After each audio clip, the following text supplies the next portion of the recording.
Ladies and gentlemen, get ready for an experience like no other. Tune in every Monday at 1 p.m. Pacific Standard Time for The Mary D. Show, where the ordinary meets the extraordinary. The Mary D. Show brings you powerful insights and inspiring stories from a diverse range of guests. Join our incredible host, Mary D. Welch, as she sits down with thought leaders, business owners, and changemakers, sharing their journeys and successes. From career professionals and entrepreneurs to educators and beauty advisors, Mary D. Welch interviews sports figures and health enthusiasts, offering a platform for extraordinary voices. Explore the world of extraordinary people and places in business and finance, homes and real estate, beauty and wellness, education and empowerment, sports and health, and more. Want to be a guest on the show? Call 619-669-8603 or email marydwelch.com. Visit www.marydwelch.com to learn more.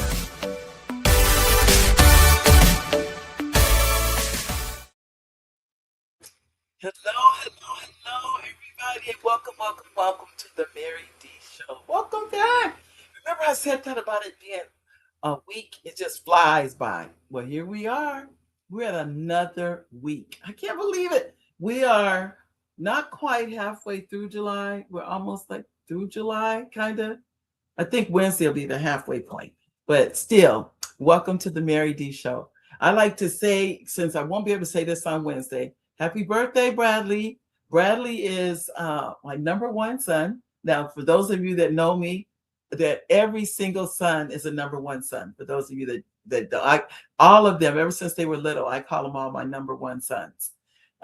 Even though the oldest one did ask me one day, Mom, why do you call everybody your number one son? And I'm the first, he's the firstborn.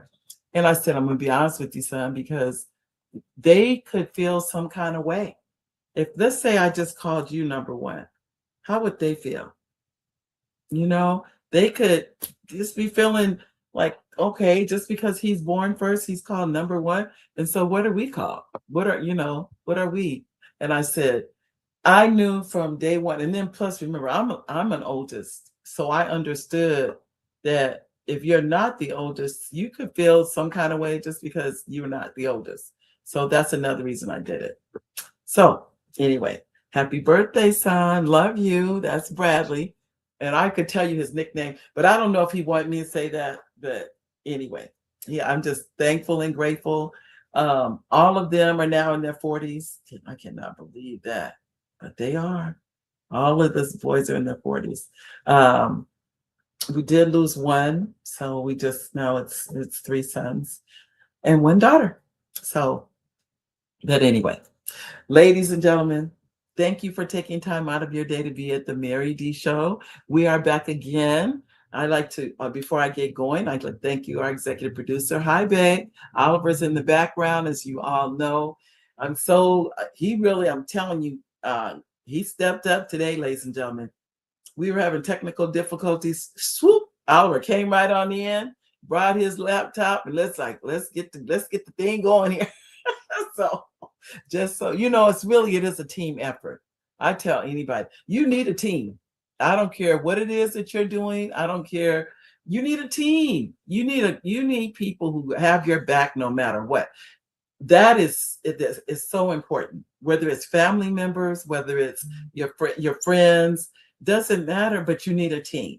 And then you may have people you may have to pay that work on your team. They're paid people. You need those also, but you need a team. Nobody gets anywhere by themselves. Nobody. Everybody has a team. And you need that because you get that synergy from people that somebody's gonna have an idea. Excuse me. Somebody's gonna have an idea that you don't have. That's the name of the game. So just know that's how it works. Now, ladies and gentlemen, I am so excited of our guest that's here today. So I will tell you, there'll be times you're gonna see me. I'm gonna do some things differently. There'll be times I'm not in the frame, and it'll just be the guests in the frame, and you'll get a chance to just focus and hear what they have to say. I'm just trying something new. You know, I got to keep you guys on your toes. You know that. So that's what we're going to try to do today, is just go in and out. But I'm going to introduce you to him first, because I am so proud. I'm so proud of this young man. He is he's a number one, a husband, a father. Um, he's a writer, an author. All of these things. I mean, I'm just proud. I'm just proud to know him. His name is Samuel Rashad, and he was born and raised in San Bernardino. He's a portrait artist and the author of several children's books. As you guys know, I'm partial to children's books, but he's the author of several children's books, including Zynga Don't Touch, a story about protecting personal space. Samuel draws inspiration from the real life experiences and growth of his children. He's a father, and he began writing stories that teach timeless values such as integrity, honor, responsibility, and community. Through his books, he hopes to inspire young readers to become resourceful, thoughtful, and responsible people who understand the importance of using their power wisely.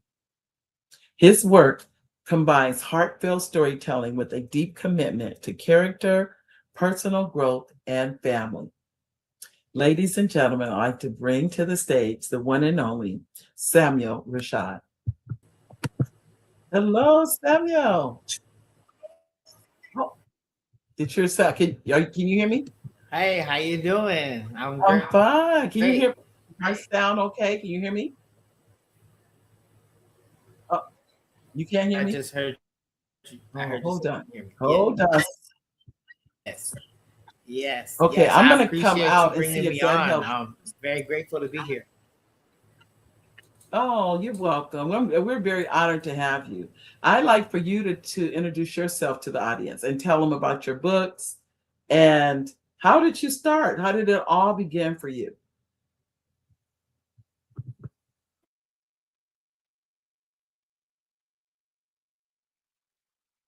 Oh, your sound went out, Sam. Hold on.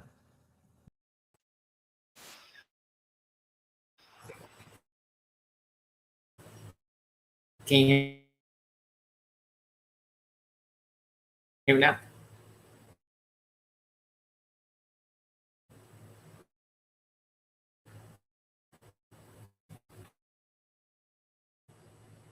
Can you hear me now?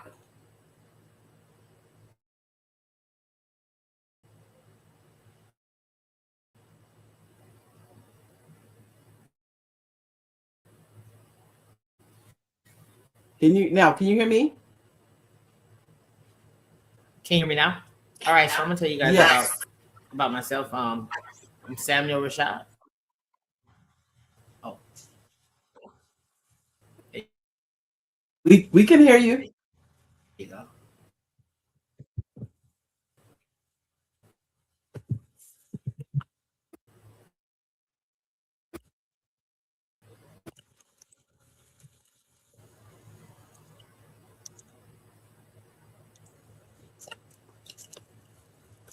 Okay.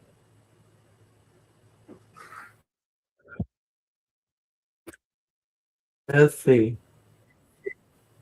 Okay, can you hear I'm me? going. Yes, we can hear you.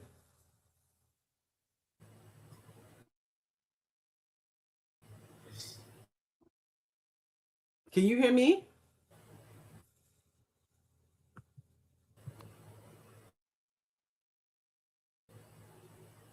Can you hear me, Samuel?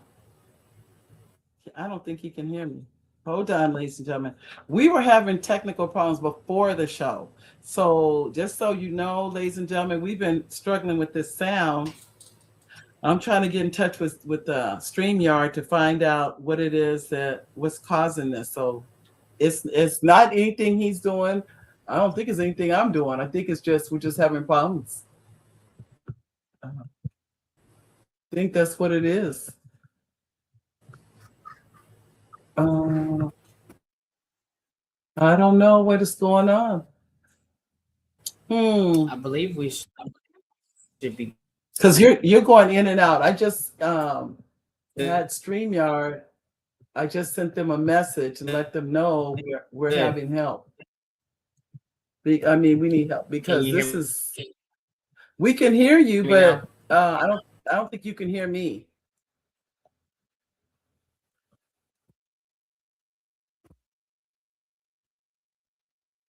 Let's see. I don't think you're hearing me though. Hold on. Um, oh, that's me saying, please help our sound. I don't know what to do. Hold on. Let me try to see what I can do with them if they, uh, I don't know, Samuel.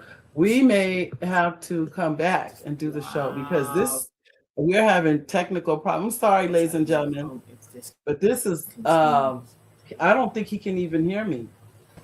And I know we can't, we're going in and out about hearing him. So I don't know what the problem is.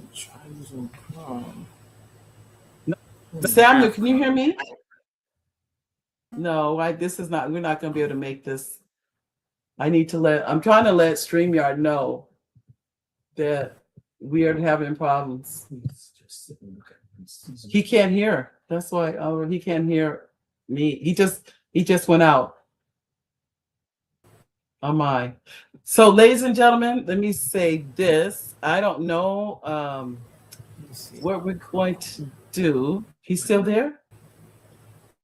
Okay. But his picture went out, totally out. I don't know what's going on now. We're trying to do technical. We're talking to StreamYard and we're doing the show at the same time. Because I sent them a message and told them we're having technical problems. Okay. So I don't know what.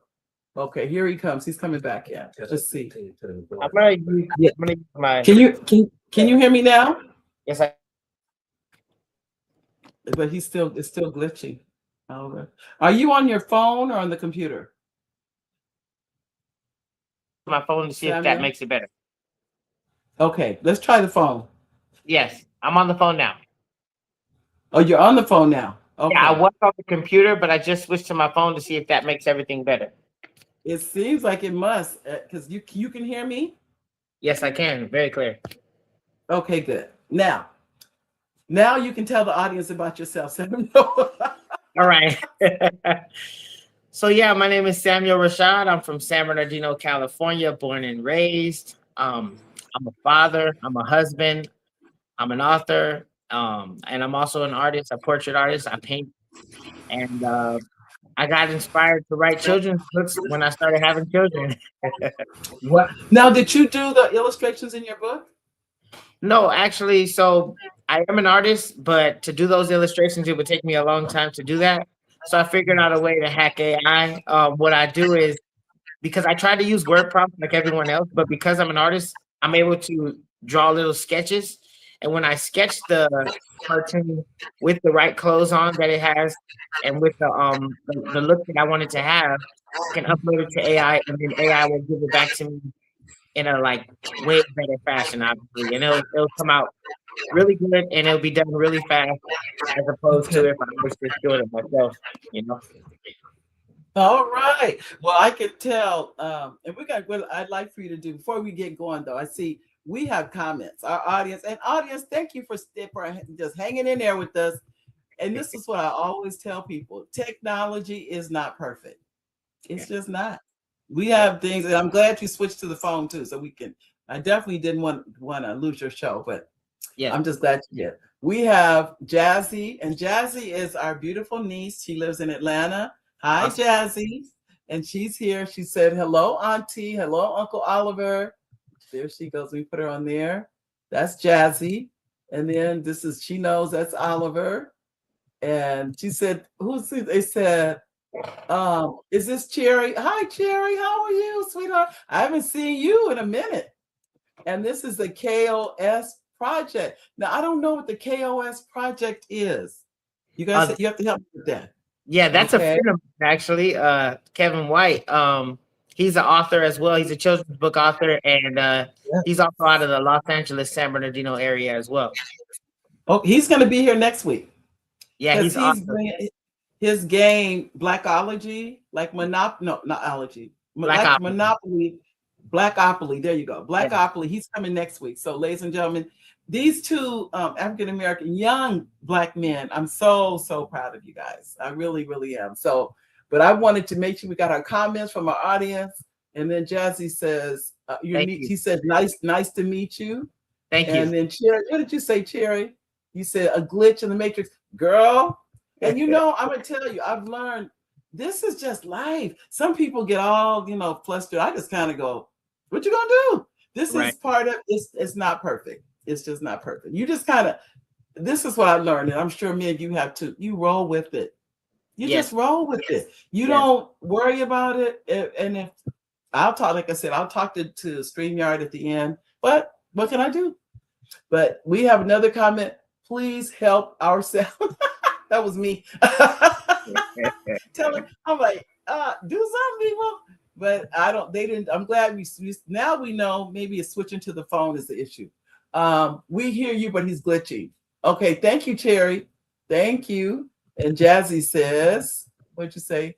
Oh no, Jazzy. Here we go. The Matrix says no show today. You know what, Jazzy? I'm telling you, I've had days where I had to redo the show, but something told me just hang on in here. That's all it was just telling me. So, what are your kids' names? What are the names of your kids? So my oldest is 9. His name is Bomani. It's a warrior name. It's an African name. Okay. And I have 2 daughters after that. So my daughter next is Zika, and that's who the book is based upon. And here, hold up. No, I want them to see the book. Hold it up again. Okay. Hold on. Yes, indeed. I'm going to do this. I'm going to hold on. I'm going to take myself out so they can really see your book. Just a minute. You don't have clothes on.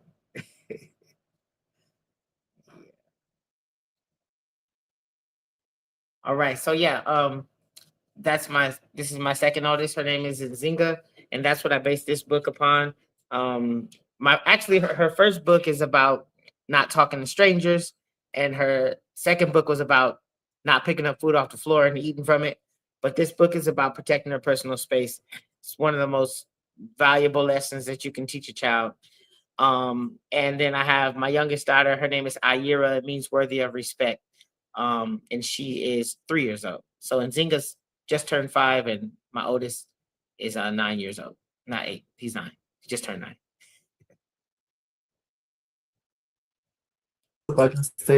Are they creatives like yourself?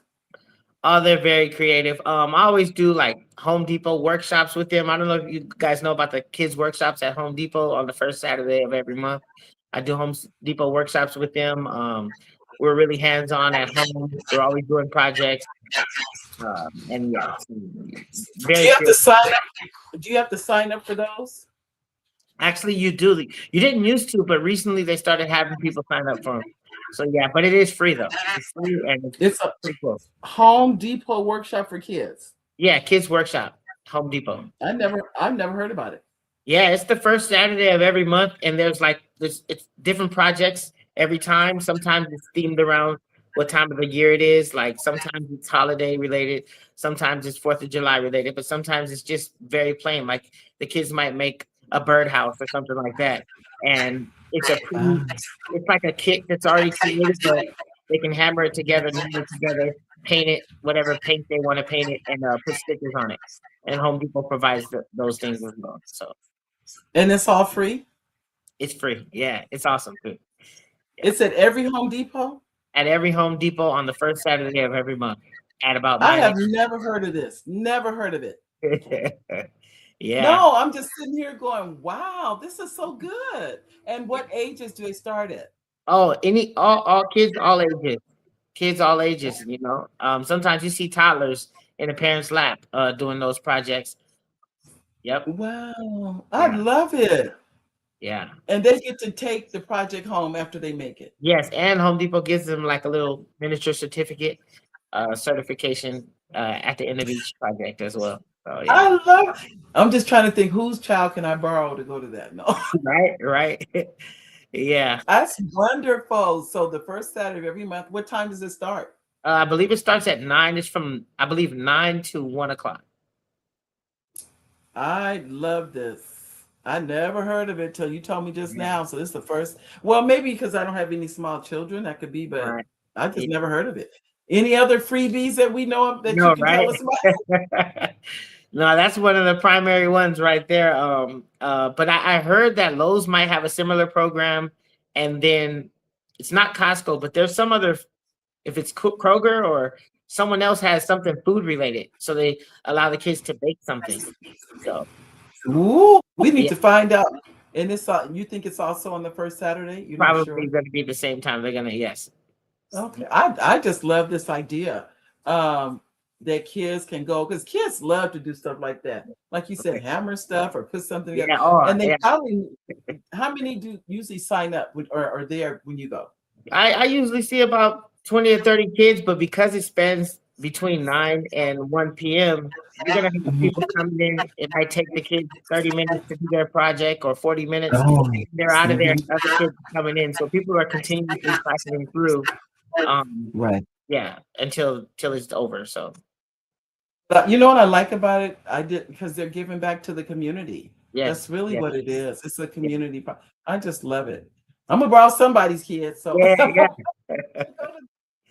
it Yep, just seems like something like that would be fun to me. But you, like you said, you're an artist. yes, You're how long have you been married? You said you have three little ones. yeah. They're all little. We're 11 years in And you said married. the way you said 11 years in. Okay, so this I'm gonna tell you. I always say you're not really married till you hit double digits. Right. Now that's how I feel about it. I said I see so many people after like 3 or 4 years they call it quits. I'm like, you guys were never really married as far as I'm concerned. You Mhm. didn't hit the Right, double right. digits. Yes. Double digits is the way. I mean, especially for a young person like yourself, it tends to be. It's like this is the make or break. Like you said, 11 years is a good time. Is pretty good actually, Yeah, well, we've especially been for together longer than that. We've been together about 14 years, but um tied to not 11 years. okay. I get it. I get it. Well, I know too. You said you were going telling us about. You told me about is it Zynga?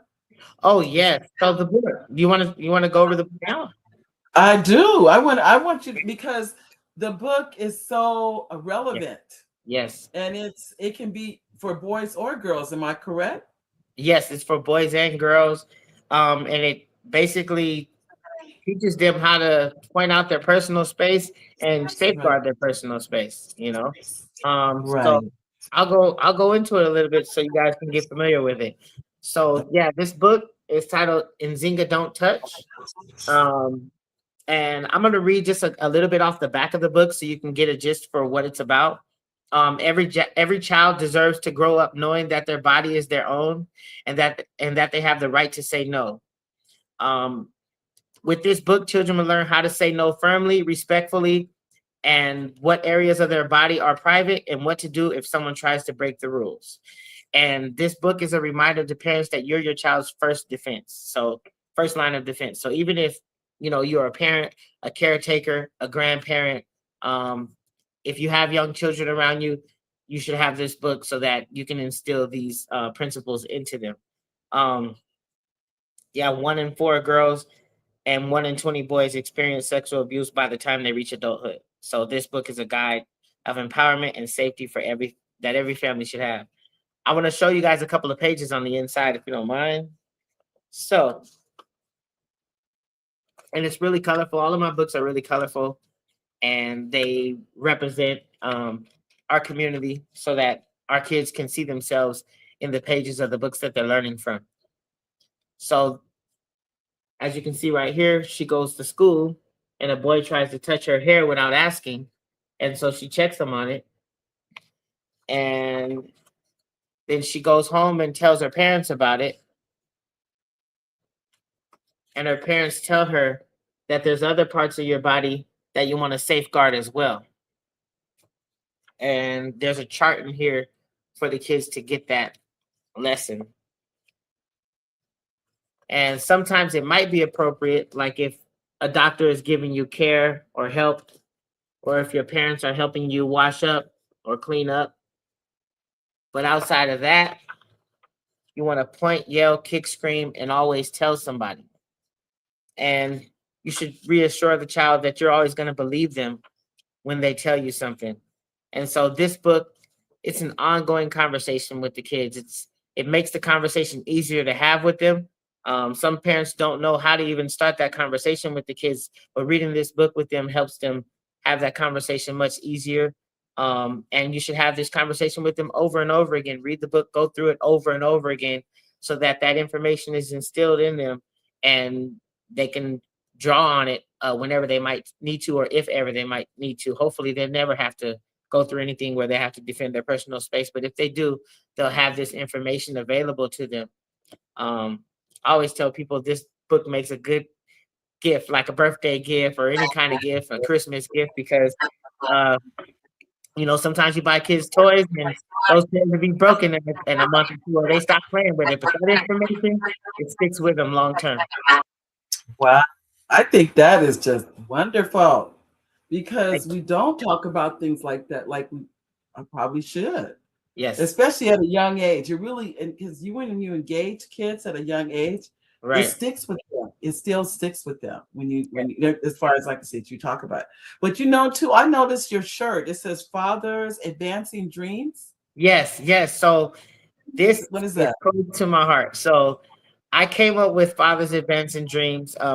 Friend of mine came up with fine as dads. So like we're very fine at being dads. And then so I grew from that idea, and I said, hey, you know what? How about Fathers Advancing Dreams? And he's like, that's awesome. So he helped me design the logo as well. Like you said, you're gonna have him on I believe next week. But it's about, for us, it's about people who are parents, who are already passionate about being parents and mentoring kids. A lot of times with mentoring programs, you have people who are just a little older than kids, but they don't really have children. And so there's a little bit of extra added wisdom we bring to the table because we've raised children and we're passionate about being parents.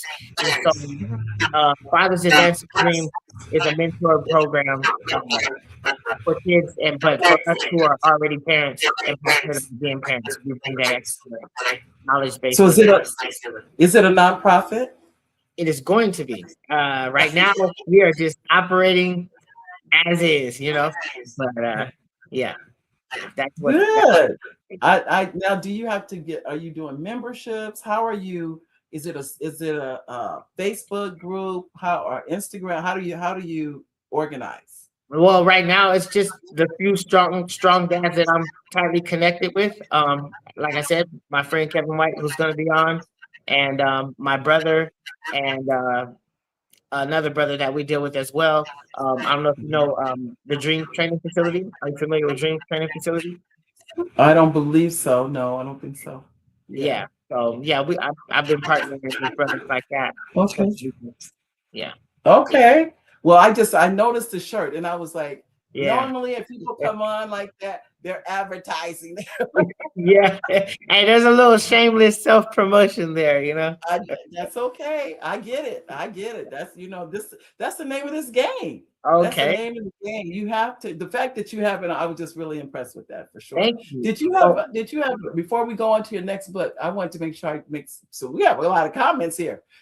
I want to get back to our comments because we have one from it said, okay, we got that straight about the freezing, so we know that that's not it.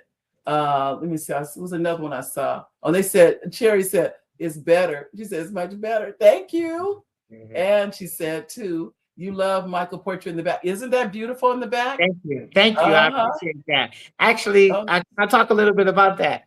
So, yeah, as you know, I'm a portrait artist as well. And one of the things that I recently got to do is I got to go to the Michael Jackson premiere after party in Los Angeles when it premiered. Wow. Yeah. And so when I found out I was going, I wanted to wear something very, very unique. And so I decided to hand paint a jacket of Michael Jackson with different Michael Jackson faces all over the jacket. And so I have to hold on, let me show you. Okay. So yeah. Wow. Did somebody want to buy that off you? Well, it's funny because while I was there, celebrities were walking up to me asking me, can they take a picture with me? Because I was wearing it. And they started signing it as well. So I got like signatures from everyone. Wow. Wow, that is nice. Yeah, I hand painted it, and Jafar Jackson, Giuliano, everyone signed this jacket at the premiere. Wow, I know some. It must have been a lot of people at that premiere. I know a couple other people that went. Unfortunately, they forgot to send me my invitation, so I no, no, it got lost in the mail. That's what happened. Yeah. That's what happened. Nice. Yeah, so Well, I've I'll been tell painting my whole you. life. My dad, he's an artist, and so I picked up, just naturally picked it up. When I was 7 years old, my parents noticed. Well, maybe I was younger than that, but they noticed that I can Mhm. paint and I can draw, and so they put me in some classes. And it was funny because I was one of the only children in some adult painting classes, and my mom still has some of those paintings to this day from when I was 7 years old that I did at the adult classes. But yeah, so I've been Wow. painting. Why don't you? And I'm going to go out for a second. We want to say hi. Hi, Elaine. Elaine says, I can hear you, Mary, and I can hear your guests. Welcome, Samuel. Oh, thank you. Great. Samuel, I'm going to go out and you can talk about another one of your books to our audience. Awesome. Okay. So this book right here is called Nzinga Don't Speak. So my daughter, when she was 4 years old, she wanted to talk to every stranger that walked by. And I had to tell her, like, we don't talk to strangers. And so I said, you know what? Let me make a book called Nzinga Don't Speak to Strangers. And so, like I said, all my books are very colorful. I want to show you guys a few pages or what it's about. She's outside riding her bike, and some strange guy comes up and asks her if she wants to help him find his lost kitten, but she already knows better, so she turns and cycles home and tells her mom about it. Sometimes people are smiling and they might look nice, but they could be trying to trick children, and so you can't take someone's look or appearance at face value. You do have some safe people like your teacher or a firefighter or maybe one of the neighbors that your parents are acquainted with. But yeah, this book is important. It also deals with not answering the door. That's another thing. Little kids like to run to the door when they see someone knocking, when they hear someone knocking at the door, but they should know to always run and go tell an adult. And so that's what she does in this book. And so, yeah, this book deals with not talking to strangers, not answering the door. I'm gonna read a statistic on here, which is it was astonishing to me when I was doing research for this book. But it says, as of August 2025, the International Center for Missing and Exploited Children reports that approximately 460,000 children are reported missing each year in the United States. And so that's from globalmissingkids.org, that statistic. But 460,000 reported each year, not since the founding of the United States, each year. That's a lot to be missing. And it's not talked about, but we need to have tools like this to help our children safeguard themselves, and so we can safeguard our children. Wow. Let me go back. I heard you say 460,000, Yeah. almost 500,000 kids. Each year reported missing in the United States. Yeah, that number is insane, huh? It's almost like I had to go like dig deeper into it. And yeah, as of 2025, that's the number each year reported missing in the United States. And that's according to the International Center for Missing and Exploited Children. And I got that from the globalmissingkids.org website. That's basically 50 kids per state. That's what that is. Yeah. Wow. Yeah, it's a lot. That we don't talk about that either. Right. So, as a parent, and because I'm passionate about it and because I love my kids and I feel like other kids need this same information while I'm teaching them something, I'm trying to make this tool for others to teach their kids as well. Well, definitely we need to talk so I can at least send some. Well, the one thing I'm going to send out is about Home Depot having the free Saturday for kids. But I still would like to send out this information because it'll put parents on notice. This is not a joke. Right. Kids are coming up missing. These families, I say coming up missing. From what I'm understanding too, human trafficking is really big. Yes. I'm not saying, I think it's a combination of a lot of these things going Yes. on in our world that we don't know about, or we're not, what am I want to say? We may know about it, but we just are not always aware that this Right. can happen to it can happen to anybody. Right. Yeah. It can happen to anybody. Oh my gosh. Yeah. Well, I know too, you have, is it 2 more books that you want to share with us? Yeah, sure. So Because I just love how you're helping basically the world, but you're helping the kids and the parents. It's not just the kids, it's the parents, and making everyby aware of these things. Yes, So indeed. I'm going to go back out and let you share with our Okay. audience. And audience, I'm still here. So Right. here you All right. go. So this book is entitled Big Feelings, an Emotional Workbook. So it's an emotional intelligence workbook, I mean. So it helps kids with their emotional regulation. It covers the 4 major emotions like managing anger, handling frustration, coping with sadness, and overcoming fear. I know a lot of times our kids, they like to play video games, and they're happy playing those video games. My son, he used to want to jump up first thing in the morning and hop on a video game, but they get really frustrated when they're not winning, and they might want to throw the controller down. And so you have to talk to them about controlling their anger. And so this book, this section of controlling your anger is called Hold Your Fire. And it's also a workbook, like I said. So there's question and answers at the end of each emotion, so that the kids could work through those emotions.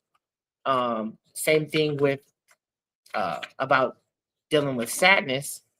You want to talk about it. So find someone to talk to about it.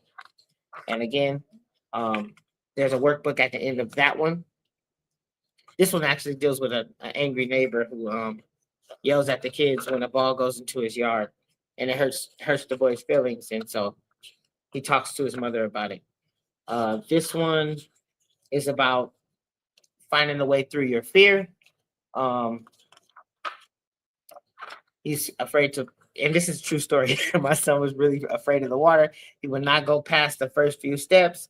It was so hard to get him to even go to the next step inside the pool. And yeah, he slipped and fell when he finally we did encourage him to go past the first few steps. He slipped and fell, and he was like, I ain't going back in there. And so, but you have to talk to him and encourage them. And sometimes firefighters, this lesson in here is, I use firefighters as an example because what a lot of people don't know is that firefighters they might actually still fear the fire. They know that the danger is very real, that they might go into that building and never come back out, but they face that fear anyway because they have a duty or an obligation, or it's their job to face it. So some fears you might not ever get over it. You just have to find a way through it, even while you're still afraid. And so that's how you might deal with fears in some instances. And again, it's a workbook. And then the last one deals with frustration. And so you have to pause, think, and plan. And so yeah, this book is like I said, I'm actually gonna split this book into 4 books because I noticed that some people might want to focus on one particular emotion. And also the library was acting funny about putting it in the library because it's a workbook instead of just a storybook. So I think that's what I'm going to have to do just to get it into the libraries as well. But yeah. Yeah, honestly, I was listening to you. Each one is, and I was going to suggest that each one to be its own book. Yes. Because you have enough, it looked like curriculum there to make it into its own book. Right. And yeah, I think you should. So you have how many books in there? Is it 5? Yeah, and it's 4 and 1 there. Yeah, I think you should. I think it'd be a good idea because, like you said, like with your son about being afraid of the water, a lot of kids are afraid of the water. Yes, yes. This is how I look at life. We all have different fears. Mm-hmm. It just depends on what it is. Some kids are afraid of the dark. Some kids are not afraid of the dark. That's just how life is. Because I don't know why the dark never bothered me, but I don't like snakes. So see, that's just, and then some kids have a snake wrapped around their neck. I mean, it's just that's how we are. There's no one thing. Because I've seen kids with them wrapped Right. around their neck. And I'm just like, Yep. Yep. I probably would have a heart attack if that Yeah. if that happened to me. But we have, thank you too. Thank you for your other book. I want to make sure we get, I see Dream TF909. Now, is that who's the Dream? Oh, that should be Tawan from Dreams training. Okay. Okay, Dream said that's fire. That's what Dream said. Thanks, Dream. Awesome. And then we have Jazzy said, and she said, that's nice. Thank you, Jazzy. And then we have Jazzy says, sounds like a really great book. And it is, I can tell you. I can see you put your heart into all of these. You really have. So keep up the good work. Don't stop now. Just keep up the good work. And this is from our executive producer, Oliver says, hi, Samuel. Thank you for joining the show. Glad you're able to solve the technical issues or problems. And thank you for sharing your books. Thank you. Hi, babe. Yes. He's in the background. And we are on his laptop, ladies and gentlemen. People don't know. We were switching around laptops, doing everything. But I'm so glad it all worked out. Yes. We got the sound together and everything. So we have some more comments here from the audience. And then do you have another book you can share with the audience? Yes. Actually, yes. I would love to talk to you guys about my very first book. Let's go back to, let's see, Jazzy, did you get yours? That's nice. And then we have Dream is still saying fire. Then we have the KOSP. Chaos Project. Okay, now what project is that? Knowledge of self. The KOS stands for knowledge of self. So. Knowledge of self. Wow. Yes. Now that's the one you're saying for next week? White. Yes. He'll be next week. Okay, Kevin.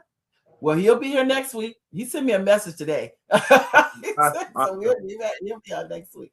And then we have here, that's the same project. Okay, no problem. And Jazzy says, amen. Thank you, Jazzy. And then we have here, this is Jazzy too, I think. That's really, you said that's really cool or crazy? Crazy. That's really crazy. Yeah. And now your ideas, you said that's so true. That's what you might be talking about the statistics, maybe. Oh, okay. That is what I think what she said. Because when you were talking about, I'm sitting here going, how many people? No, thank God, I don't think I know anyone that I personally can say that. But that is so, the numbers are just off the chain to me. Yeah, I was doing some research on something else, and I don't know if people know this, but during Hurricane Katrina alone, there were 5,000 children reported missing. And so, yeah, and it's pretty crazy because you got to think a lot of people that hurricane. So if the parents passed away, they couldn't report their kids missing. So the survivors reported their children missing. Yeah, at that time. Wow. Yeah. It's a lot. That's phenomenal to me. And I don't know if you heard those stories where some of those people were on the rooftops beckoning for helicopters to come get them. And some of them handed their children up, and the helicopter said, "We'll come back for you," and they never saw their kids again. That really happened. Are you serious? I'm so serious. Yes. You can go. There's one lady, she was able to recover her daughter, but that happened to her as well. She's in a documentary. I've never heard that. I've never heard that they never were reunited with their kids. This is the first time I've ever heard that. Yes. Wow. I remember seeing them having their kids in helicopters and things, and they said, "We'll be back. We'll be back for you guys, for the adults." Yeah. And some of them they never came, and they've never reconnected with their child. Yes. Okay, now I came hard. That gave me a headache. I know it sounds crazy, but I can't imagine that. I just it gets pretty crazy. So the world we live in is pretty hectic. So we should have these tools available to our kids. And I mean, in an emergency scenario, I really wouldn't know how to. I just have to hang on to mine, and that's in that case. But outside of that, we should be very vigilant as parents, and we should be teaching our kids the reality, more closer to what's going on in the world, so that they can be. I guess the truth is, in that situation, they would need to go together. Period. Yeah. Because otherwise, it's so chaotic during that time. It was chaotic for us to watch what was going on. It was just like it was every time I remember seeing people on the rooftop and crying and everything else, and then and the water near the rooftop, it was Yeah. that high. Yes.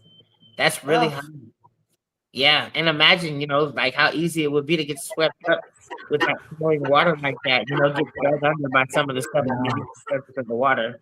So yeah, well, they yeah. were saying there were people that drowned. They were in the house. They never even got out the house. They drowned in the house. Yeah, some of them couldn't. There were elderly people who couldn't move around that well. Some people didn't have the money to pay for U-Hauls or bus tickets to get out of there. Yeah.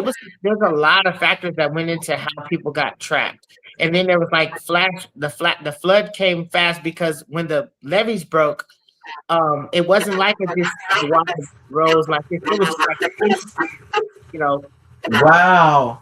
yeah, because it And was yeah. we've been to New Orleans, and you can see to this day the houses. You see the water line to this Yeah. day. There are Yes. houses that are in is it Ninth Ward? I think Mhm. it is. And we were there. What were we there for? I think it was for Mardi Gras. And we Oh, were just okay. but we went in that area, and you could see it. And then there were the cemeteries had been up, I guess rooted. It's anyway. Yeah, yeah. That's another whole thing. I don't want to get into that. Right, right, That's right, right. yeah. But yeah, But we I can would talk tell about this no. book if you like. Okay, let's go over it. Okay. I'm gonna let you tell the audience all about your book. All right. Okay, so like I said, I don't know if I told you guys here, but we talked earlier, but I homeschooled my kids for the early years. And so when we would go over certain projects or certain things together, at one stage my son wanted to know where plants came from and how they grew. And I told him, soil, water, sunlight, and he's like, and seeds. And he's like, so if we put a seed in the ground, we can make it grow. And I'm like, yeah. He's like, so can we do it? Let's do it. And I'm like, let's go, So we started our own seed projects, sprouting seeds. And I was taking photographs of the stages of each stage of the seed growing. And I had a family group chat, and I was sending those photos to the family group chat. And my big sister one day said, hey, that's a book right there. You can make that into a book. And I'm like, oh, light bulb went off, And she goes, Bomani's Beanstalk. And so that's how this book came about. And so like it's colorful, just like all my other books, but this is the first one. We're doing the seed project together. I don't know if when you guys were in elementary, but when I was in elementary, we would put seeds in a Ziploc bag with a little bit of wet paper towel, put it in the windowsill, and we come back to school a few days later, and it would be sprouting something. So that same project we did here in the book and also in real life. And he dreams about it growing into a huge beanstalk, and he's very anxious about, is it growing yet? He's not patient yet, so he has to learn patience because he thinks it's going to grow that fast. And all of this is true. And so this book also teaches like basic plant biology concepts, like how root systems work like a straw. So it helps the kids get familiar with plants as well. And so it teaches patience, and it's a project. It also has a step-by-step in the back if you would like to sprout some seeds as well with your kids. So yeah, this book right here is my first book. I don't know if it froze or not. Let's see. I just said, wow. You couldn't hear me though. And I think it looks like he may have frozen, ladies and gentlemen. Okay. I'm just looking. But I don't know what happened, but maybe there you go. Did you unfreeze yet? We can hear you. Can you hear me, Samuel? I hear you well. Okay. Your picture, there you go. Okay, you popped back in. It froze for a quick second. I like that book. Thank you. I like all your books, but I like that book because it's so. I remember that in school where we would put the wet paper towel and put the seed in there and kept the paper towel until it sprouted. Right. I remember that. Yeah. I sure do. It was in a Ziploc bag or it wasn't Ziploc then, but anyway, it was in a plastic bag. And then when it sprouted, you put it in the soil. I remember that was in like I want to say maybe the third or fourth grade. Yeah, I think so.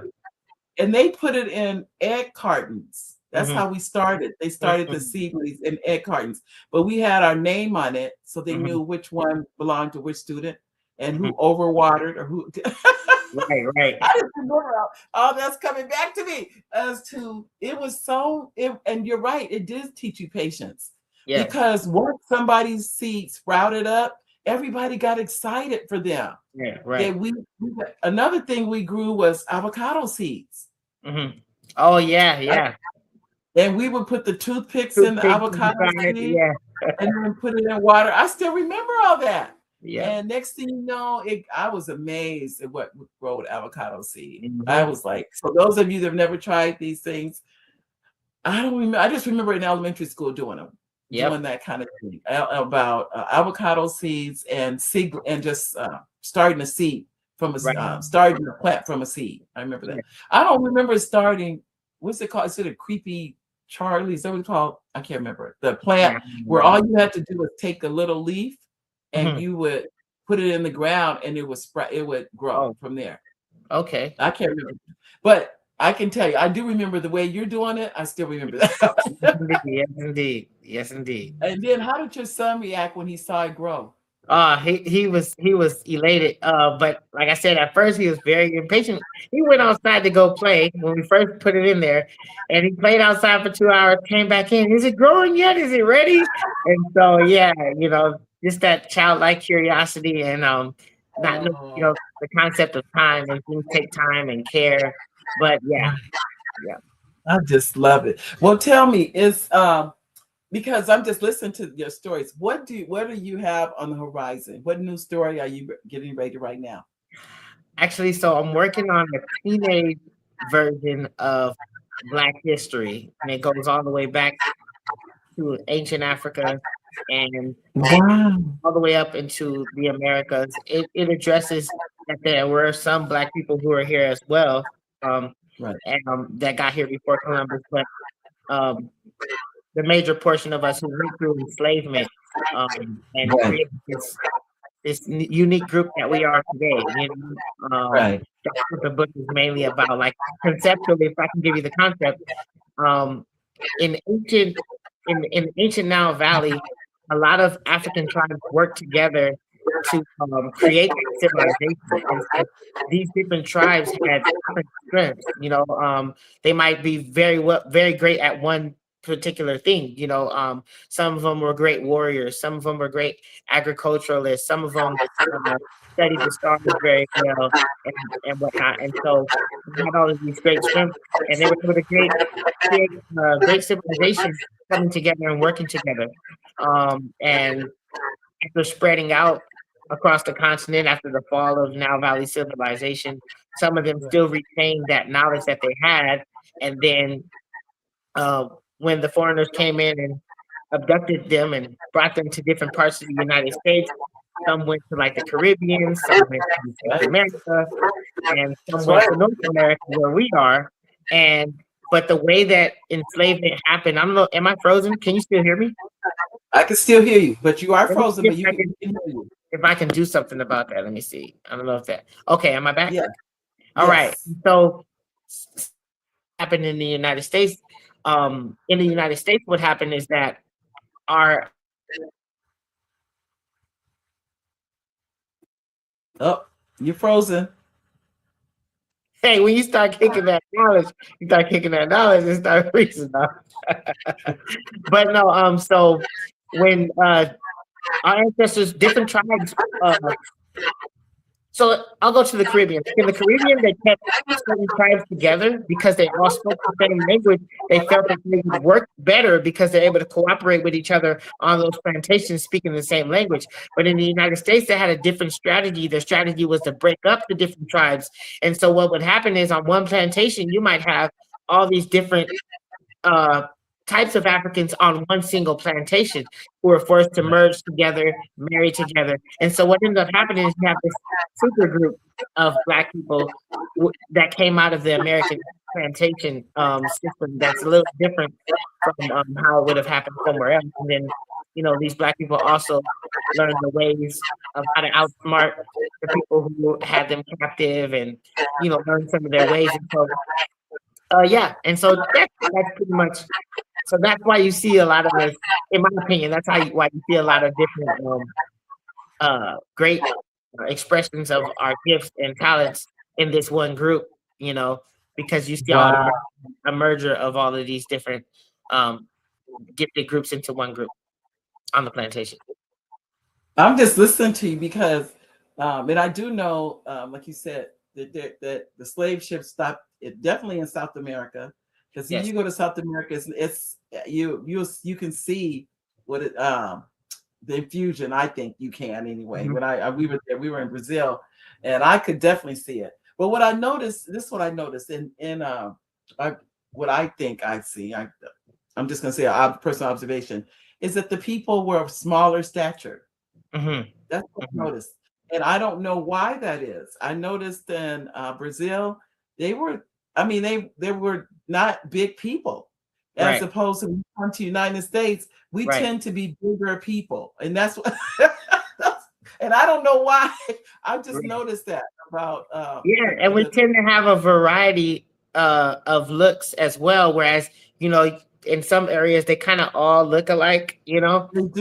in the That's right. United States, we tend to have like a wide variety of We looks as do. well. You know, and so I think that that has something to do with that combination and combining of these different groups into one group.